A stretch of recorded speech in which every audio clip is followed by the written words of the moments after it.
Oh, hey there. So I've got this pointer, and I figured I worked so hard on making this pointer that I want to point out some other things. Okay, now I want to point out, first of all, I'm not a plumber.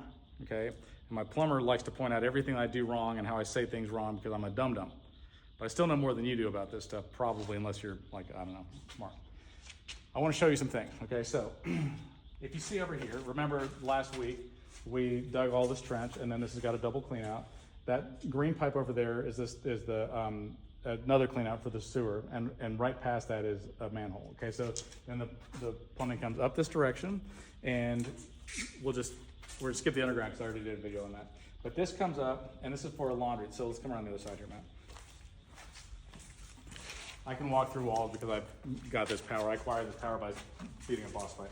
Okay, so this is for the laundry, and so the water will come down. In your washing machine, you got a hose that comes out of it. This is for cold water and hot water, and then the hose goes down here. There's a P-trap because everything has to have a P-trap, so you don't have a sewer gas smell coming back. And then it comes through and is vented out through the roof. Okay, so that is one thing, and then we've got hot and cold water. Now, this is where the water heater will sit, and so there will be a TMP valve. So what happens is cold water comes into your water heater, and then it heats it, and then it comes out hot water, and then it feeds the rest of the house with hot water. Okay, so there's usually one place that all that happens.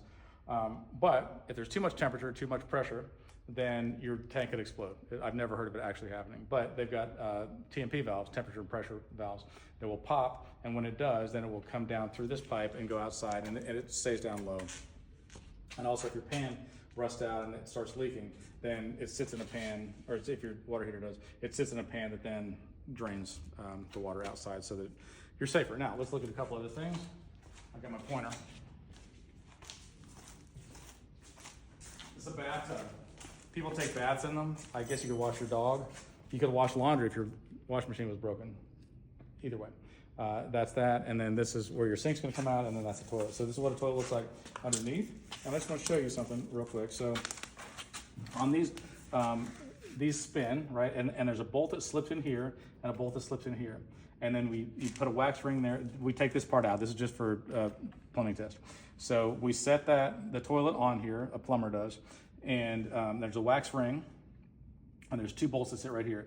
And so that wax ring seals so that none of your toilet stuff comes out onto your house, right?